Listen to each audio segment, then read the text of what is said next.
Près de 3,3 millions d'Américains sont passés d'un emploi sûr à pas d'emploi du tout en seulement une semaine. Ce sont les pires chiffres jamais enregistrés pour ce qui est des inscriptions au chômage et ils reflètent à quel point l'impact des fermetures à cause du Covid-19 a été rapide. La Maison-Blanche savait que les chiffres allaient être mauvais et elle a informé les travailleurs américains que l'aide était en route, que l'aide de plus de 2000 milliards de dollars avait passé le Sénat et qu'elle s'apprêtait à être adoptée par la Chambre des représentants avec des désaccords mineurs. Les politiciens américains connaissent l'urgence de la situation. C'est une urgence, un défi pour la conscience ainsi que pour le budget de notre pays. Et tous les dollars que nous dépensons sont un investissement dans les vies et les moyens d'existence du peuple américain. Nous pouvons aller encore plus loin. La Maison-Blanche a par ailleurs envoyé une lettre au gouverneur disant que l'administration travaillait pour classer les différentes régions des États-Unis selon le risque géographique au coronavirus.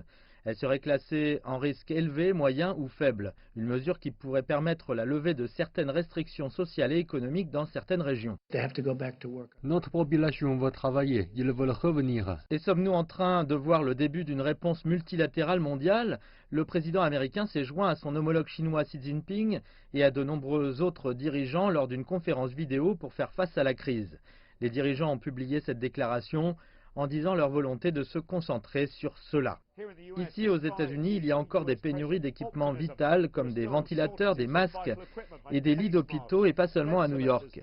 D'autres États comme la Louisiane, le Michigan commencent à voir une importante hausse des cas et du nombre de malades en soins intensifs.